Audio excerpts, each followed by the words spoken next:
자, 나누겠습니다. 샬롬.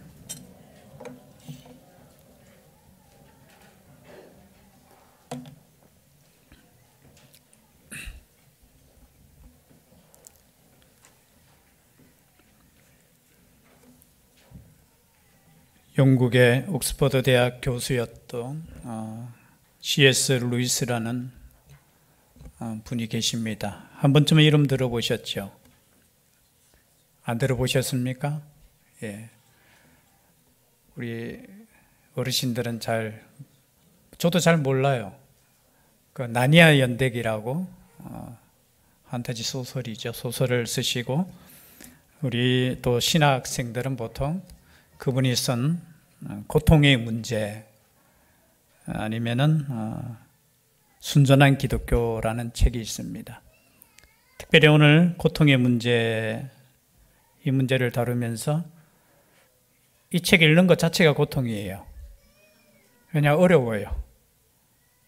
왜냐하면 이 고통이라는 이 문제를 우리 인간이 어떻게 설명하고 이해하고 한다는 게 사실은 쉽진 않아요. 그러나 그분의 책 속에 이런 글이 있습니다. 고통의 문제는 결코 설명될 수 없다는 것이다. 결론이 그거예요. 그러나 그 고통은 설명될 수 없지만 극복될 수 없는 것은 아니다라는 거예요. 말이 좀 그렇습니까? 극복할 수 있다라는 거예요.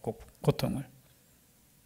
그래서 우리는 우리의 인생 가운데 왜라는 질문보다는 우리에게 필요한 것은 어떻게 라는 질문의 답을 찾아야 할 것이다. 그분의 말입니다. 즉 말해서 왜 고통이 이렇게 나에게 주어졌습니까? 라는 그 질문보다 왜라는 그 질문에 있어서 어떻게 하면은 이 고통의 문제를 내가 해결할 수 있습니까? 라는 것을 가지고 하나님께 나아가야 된다는 것을 말씀하고 있습니다. 오늘 본문에도 우리가 다 아는 한나라는 여인이 있습니다. 신약 성경에는 이 한나라는 이름이 안나라고 나오죠. 그죠? 히브리어에는 한나지만 똑같은 의미예요. 그 뜻은 은혜의 은총이라는 여인. 그 이름 자체가 은혜의 은총인데 하나님께 은혜를 받지 못하고 은총을 받지 못한 여인이었다는 거죠. 오늘 성경 말씀을 보면은 그 시대가 언제냐? 사사시대입니다. 사사시대. 사사시대가 이제 끝나고 왕정시대로 넘어가기 위해서 하나님께서 하나님의 사람 한 사람을 택하시죠. 그 사람이 바로 사무엘입니다. 이 사무엘의 어머니가 누구냐? 오늘 나오는 한나였어요.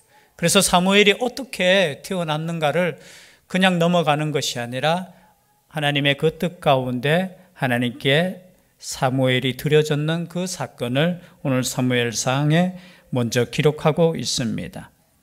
오늘 보니까 한나에게는 남편이 있는데 이름은 엘가나입니다.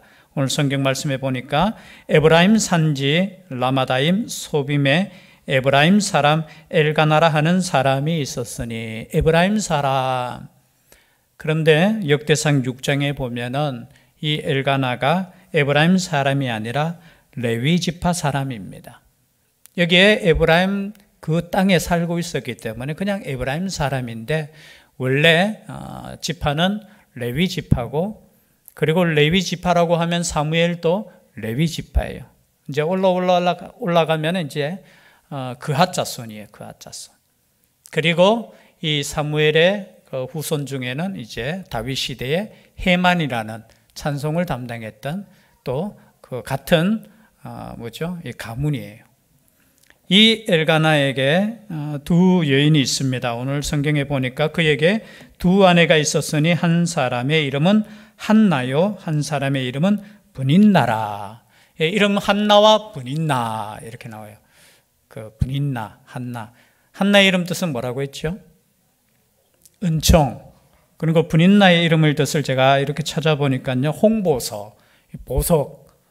그리고 또 하나는 열매가 무성한 가지다. 아마 이름 따라서 아마 자녀들이 몇 명이 있었는데, 문제는 한나는 없었다는 거예요. 이 당시에 두 아내를 가지는 것이 법적으로 허용이 되었는지는 안 되었는지는 모르겠지만, 하나님께서는 원래 원칙은 한 남편, 한 아내이죠. 그런데 아마 엘가나가 보니까 한나가 아마 첫째 부인이었던 것 같아요. 아마 자식이 없으니까, 자녀가 없으니까, 어떻게 아들이 없으니까 두 번째 부인인 브닌나를 통해서 자녀들을 얻었는데 아들들을 얻었다는 겁니다. 그런데 3절에 보니까 이 사람이 매년 자기 성읍에서 나와서 실로에 올라가서 만군의 여호와께 예배하며 제사를 드렸는데 엘리의 두 아들 홈니와 비느하스가 여호와의 제사장으로 거기에 있었더라. 이 시대가 어느 시대냐? 홈니와 비느하스가 제사장으로 있던 시대, 사사로 있던 시대. 홈니와 비느하스는 우리가 말 안 해도 알겠지만 엘리의 두 아들이죠. 아주 나쁜, 예배드리러 오는 그 제물을 어떻게 해요? 자기가 먹고 싶은 거 먼저 달라고 하고 그 음란의 죄를 범하고 하나님의 제사장이고 사사이면서도 하나님을 두려워하지 않는 이 두 제사장이 있던 시대에, 그러니까 영적으로 보면 얼마나 어두운 시대에 그저 있었던가를 이 홈리와 비느하스라는 이름을 통해서 알 수 있습니다. 그런데 이 엘가나는 왜 유대인들은 성막에 가서 예배드릴 때 있잖아요. 그 율법에는 몇 번 있죠? 1년에 3번씩. 유월절, 오순절, 초막절. 요 세 절기 때는 반드시 이제 법궤가 있는 그곳에 성전에 가서 성막에 가서 예배드리라, 그런 법이 있잖아요. 이제 아마 그 법 따라서 이 엘가나는 제사 드리러 아마 1년에 3번씩은 올라갔던 것 같아요. 그런데 제사를 드리는 날에는 제물의 분깃을 그의 아내 브닌나와 그의 모든 자녀에게 주고 한나에게는 갑절을 주니 이는 그를 사랑함이라. 자, 관계를 보십시오. 이 엘가나는 분명 이 한나를 사랑했어요. 그런데 이 사랑의 열매가 당시에는 우리가 생각할 때 그렇잖아요. 뭐 과거에도 그렇지만 이 자녀가 아들이 있다는 거 없다는 거. 뭐 지금이야 아들이 있든 없든 뭐 결혼도 우리가 안 하는 이 시대에 약간 안 해도 별로 그런 시대에 살고 있잖아요. 그런데 당시에는 자녀가 없다는 거, 아들이 없다는 거, 그리고 아들이 있다는 것은 정말로 다른 세대. 우리가 뭐 멀게 안 봐도 그죠. 우리나라도 그랬잖아요. 그죠. 제가 그 시대에 안 태어나서 모르겠지만 이렇게 보면은 조선시대죠. 칠거지약이라고 있잖아요. 들어보셨죠? 우리 어르신들은 칠거지약 하면 아내를 이렇게 버릴 수 있는 그런 거 있더라고요. 제가 인터넷에 찾아보니까 모르겠어요. 아들이 없을 때, 음행할 때, 또 시부모 잘 못 섬길 때. 이거 애매모호하잖아요. 그죠? 시부모를 잘 섬기지 못할 때, 그리고 도둑질할 때, 그리고 투기가 있을 때, 그리고 나쁜 질병이 있을 때, 그리고 또 하나는 말이 많을 때. 수다도 그래서 제가 이렇게 보니까 야, 이거는 조금 아니 시부모님한테 잘해주는 것도 기준이 모르잖아요. 그죠? 애매모호하게 해서 언제든지 쫓아내보낼 수 있도록 만들었어요. 여러분 조선시대에 태어나지 않는 걸 감사하게 생각하십시오. 아무도 지금 요즘 또 반대더라고요. 보니까 남편을 이렇게 쫓아내보낼 수 있는 또 그게 나왔더라고요. 보니까 물론 그 당시에 뭐 삼불고도 있더라고요. 시부모 상 3년을 함께 했을 때, 그리고 만약에 쫓아내보냈을 때 돌아갈 곳이 없을 때는 못 쫓아내보내고, 그리고 또 한 가지는 시집 올 때는 가난했는데 이제 부자가 되었을 때는 인정해줘서 못 쫓아내고 뭐 이렇게 있더라고요. 일단은 이 아들이 없다는 것 자체가 당시에는 참 좀 마음이, 그걸 알고 이 남편이 어떻게 해요? 더 아마 생각해 줬던 것 같아요. 그래서 한나에게는 뭐로? 갑절로, 우리로 표현하면 먹을 것을 줬다는 거예요. 그런데 여러분, 이 먹을 것을 더 주니까 또 시기하는 사람이 있잖아요. 누굽니까? 적수였던, 적수라 하는 건 좀 그렇지만, 그죠? 경쟁자였던 브닌나가 이것을 보면은 화가 나요. 그래서 예배드리는 그 시간이 참 하나가 되고, 예배드리는 그 시간이 복된 시간이 되어야 되는데 상처가 되고 아픔이 되고 그런 시간이 되었다는 겁니다. 그런데 그 문제의 원인이 어디 있느냐? 성경에서는 어떻게 해요? 5절에 보니까 뒤에 한나에게 갑절을 주니 이는 그를 사랑함이라. 그러나 여호와께서 그에게 임신하지 못하게 하시니. 여호와께서. 여러분 성경 읽으면서 집에 가셔서 조용히 읽어보시면 가장 여기 중요한 단어가 뭐냐? 여호와께서라는 단어예요. 5절에도 여호와께서 나오지만 6절에도 똑같은 말씀이에요. 여호와께서 그에게 임신하지 못하게 하심으로. 6절에도.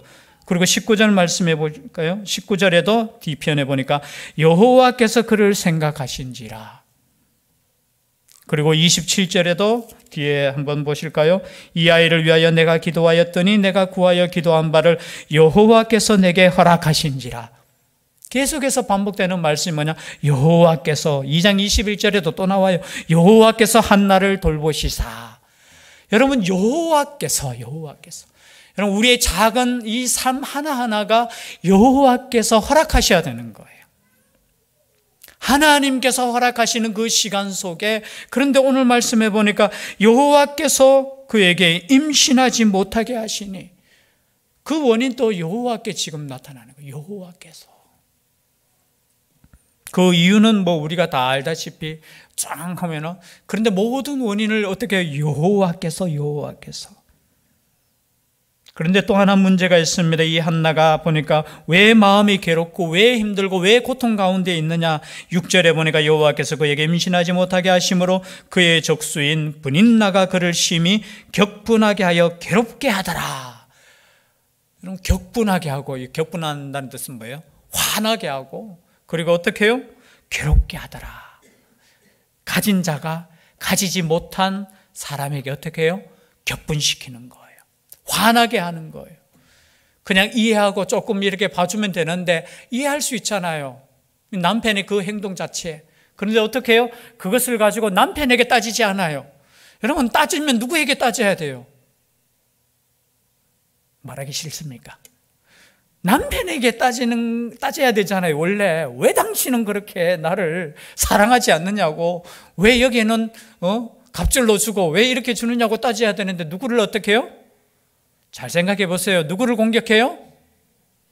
여러분 우리의 삶이 때로는 이럴 때 있어요. 공격해야 될 대상은 누구예요? 남편이에요. 그런데 남편의 사랑을 얻고자 어쩌면은 이 한나를 공격하는 거예요. 여러분 그렇다고 해서 얻을 수 있을까요? 그렇지 못해요. 여러분 때로는 우리를 힘들게 하고, 이 브린나의 입장에서는 또 이 한나가 자신을 괴롭히는 대상인 거예요. 저 존재 자체가 나를 힘들게 하는 거예요. 저 한나만 없으면은 내가 더 사랑받을 텐데 라는 생각을 가지는 거예요.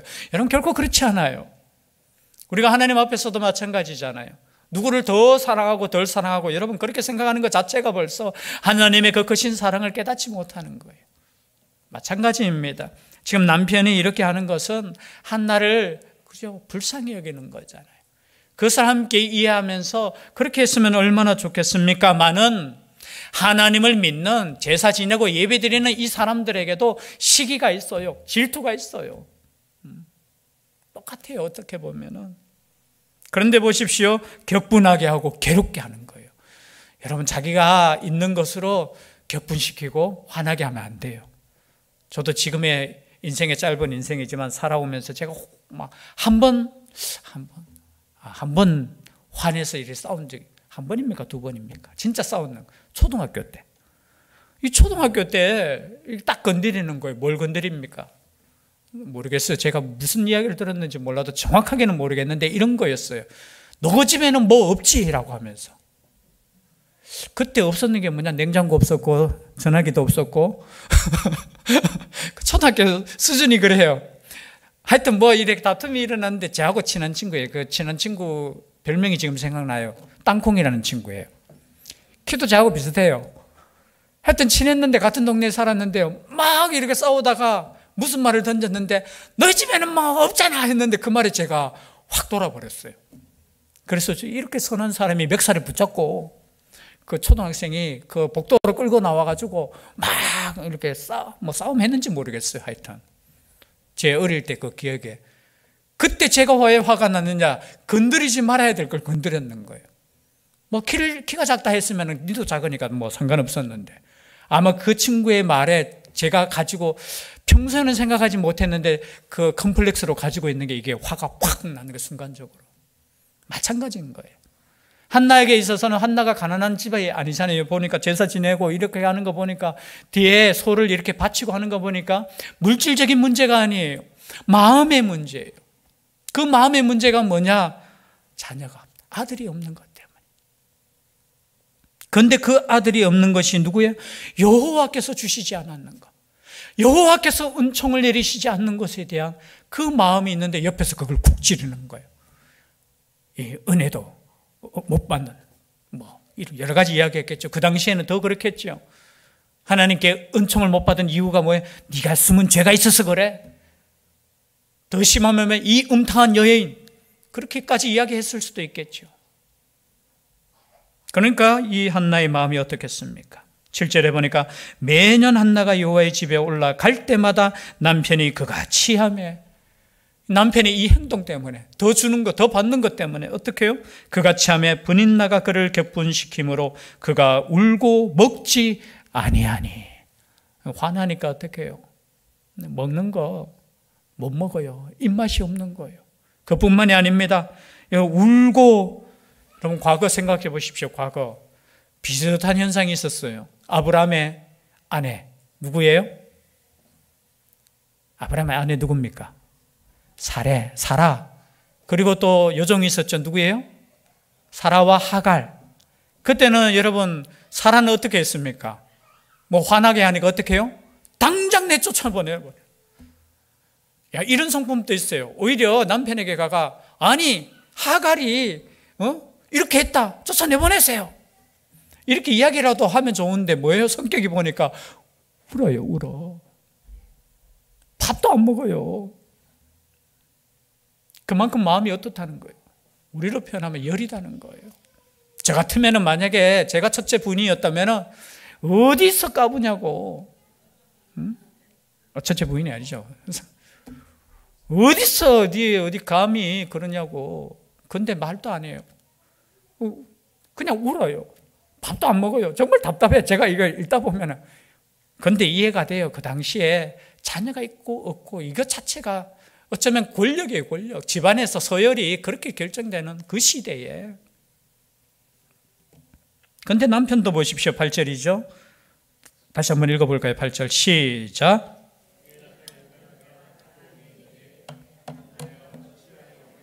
어찌하여 먹지 아니하며 어찌하여 그대의 마음이 슬프냐? 내가 그대에게 10아들보다 낫지 아니하냐 하니라. 그럼 남편이 이런 모습이에요.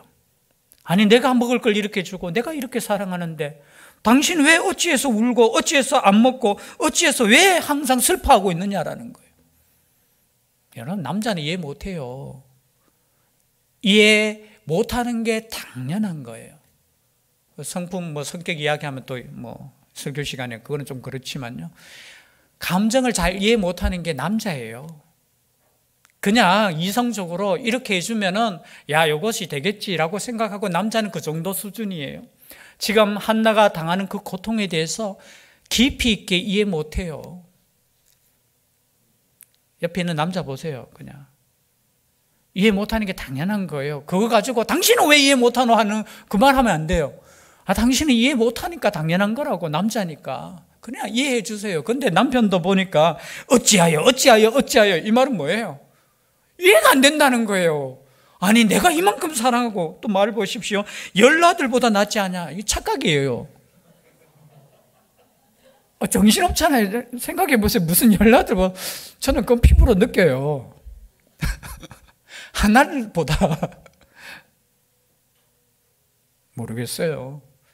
혹시 부인들 가슴에 손을 얹고 가만히 생각해 보세요. 이 비유 이야기하면 안 되지만 혹시 물에 남편이 빠졌고 아들이 빠졌을 때 누구 건질래요?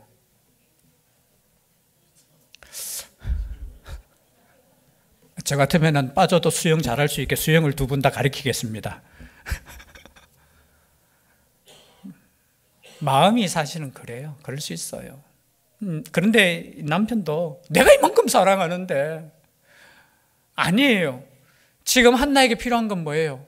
하나님의 은혜예요. 하나님의 은총이에요. 여기서는 그냥 아들이라는 것을 쓰지만 우리의 삶에 있어서 하나님이 채워주시는 그 은혜가 필요하잖아요. 그런데 이해 못하는 거예요. 다른 사람의 아픔을 이해할 수 있다는 거 참 그건 저는 은혜라고 봅니다. 여기 남편도 마찬가지고 뒤에 보면은 제사장이었던 엘리도 마찬가지예요. 그 한나의 고통과 한나의 울음을 이해하지 못해요. 물론 그래요. 우리는 아무리 이해한다 해도 사실은 그것이 내 문제가 되지 않는 이상은 그 아픔과 그 고통을 이해할 수 없어요. 이 엘가나도 마찬가지예요. 내가 이 정도로 채워주면 되는데 당신은 왜 그렇게 불만이냐? 왜 그렇게 항상 슬프냐? 왜 그렇게 항상 눈물만 흘리고 밥도 먹지 않고 왜 분위기를 이렇게 만드냐라는 거예요. 근데 여러분 이 정도 되었으면 저 같으면은 이야기할 거예요. 보십시오. 분인나가 저를 이렇게 화나게 했습니다. 근데 뒤에 보니까 뒤에도 이야기 안 하고요. 엘리 제사장에게도 이야기 안 하고 이 한나는 그냥 슬퍼하기만 해요. 이야기하지 않아요. 답답해요. 인간적으로 보면 고자질 해야 되잖아요. 분인나가 이렇게 했으니까 내가 화나는 거 아니냐고 바가지 긁어야 되잖아요. 그렇지 않아요. 그냥 울어요. 그냥 먹지 않아요. 그리고 난 뒤에 지금 그들이 실로로 가서 이제 먹고 마시고 난 이후에 한나가 일어나니 어디로 가느냐? 제사장 엘리는 여호와의 전 문설주 곁 의자에 앉아 있었더라. 한나가 마음이 괴로워서 여호와께 기도하고 통곡하며.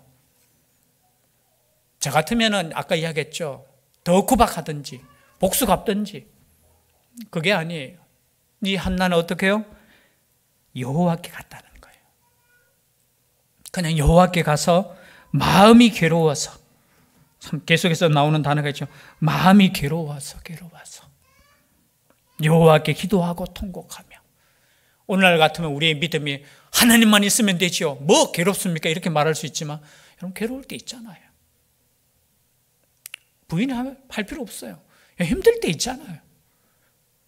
그럴 때 우리는 어떻게 하겠습니까? 내가 믿음이 있는데 뭐 이 정도로 내가 이 정도 고통에 이 정도로 내가 이길 수 있어. 뭐 썩을 필요도 없어요. 여러분 힘들면 울어도 돼요. 오늘 보니까 한나는 그냥 자신의 마음을 어떻게 해요? 여호와께 그냥 가지고 가서 기도하고 통곡하고 그리고 서원하여 11절에 보니까 괴로워서 하나님께 기도하고 통곡이 넘어서서 어떻게 해요? 서원까지 가는 게 아마 이 서원 기도가 여기에서 이제 출발이 나오는 것 같아요. 야곱의 기도도 서원 기도였고, 그죠? 아브라함의 기도도 서원 기도가 있어요. 힘들 때마다 우리는 서원해요. 어떻게 보면 반드시 계약서를 쓰는 건 아니지만 하나님 아버지께 이렇게 기도하잖아요. 하나님께서 이것만 내가 해결해 주시면 내가 뭐뭐 하겠습니다. 여러분 집에 가셔서 잠잠히 한번 묵상해 보십시오. 얼마나 수없이 내가 하나님 아버지 앞에서 약속했던가. 한나도 마찬가지예요. 기도하다가 어떻게 해요? 서원까지 이르게 되었어요. 그래서 어떤 신학자는 이 서원 기도까지 갖는 이유가 뭐냐? 기도할 때 단순히 자신의 고통만을 위해서 울고 기도할 때 비로소 하나님의 마음을 깨달았다는 거예요. 무슨 말이냐면 우리의 문제가 있을 때 우리의 문제를 가지고 하나님께 기도하잖아요. 근데 그 문제와 고통을 주신 하나님의 뜻이 있다라는 거예요. 지금 하나님의 마음은 역사적으로 어떻습니까? 시대적으로 보면은 하나님이 정말 가슴 아파요. 하나님의 백성인 그 사람들이 우상을 섬기고 범죄하고 그걸 한마디로 뭐 어떻게 해요? 자기의 소견대로 마음대로 그냥 살아가는 그 앞에 아마 이 한나는 깨달았던 것 같아요. 단순히 자신의 아픔이 아니라 정말로 아들이 없는 하나님의 백성이 없는 그 하나님의 아픔을 알고 여러분 생각해 보십시오. 죄송한데 아니 그 아들이 귀한데 그 아들을 하나님께 드리겠다고 그렇게 기도하는 게 여러분 웃기지 않습니까? 그리고 뒤에 보면은 젖대고 난 뒤에 진짜 바쳐요. 주겠다는 뜻이 아니고 어떻게 해요? 오늘날로 말하면 목사님께서 그냥 돌봐주세요. 목사님께서 신앙교육 시켜주세요. 내가 하나님께 바친 이 아들입니다 하면서 저한테 데리고 와서 그냥 젖댄 아이를 여러분 그렇게 할 수 있겠습니까? 얼마나 귀한 아들인데. 그리고 젖댔을 때가 제일 그래도 이쁘잖아요. 사랑스럽잖아요. 그때 하나님께 드리겠다고 이 약속하는 거 여러분 이거 생각해 볼 때 야 이게 그냥 얼마나 급했으면 이렇게 약속했을까? 아니에요. 기도하다가 보니까 하나님의 뜻을 발견한 거예요. 지금 필요한 것은 하나님께서 쓰시는 그 아들이 필요하군요. 당신 앞에 진짜 아들이 필요하군요. 그럼 기도가 이렇게 변화되었으면 좋겠습니다. 우리가 마음이 아프고 힘들 때 우리가 우리의 마음을 하나님께 그냥 아뢰는 거예요. 뭐 사람에게 가서 내 억울한 일 이야기해봐도 소용없어요. 문제만 일으켜요. 그 앞에서는 뭐 이렇게 하는 것 같지만요, 똑같아요.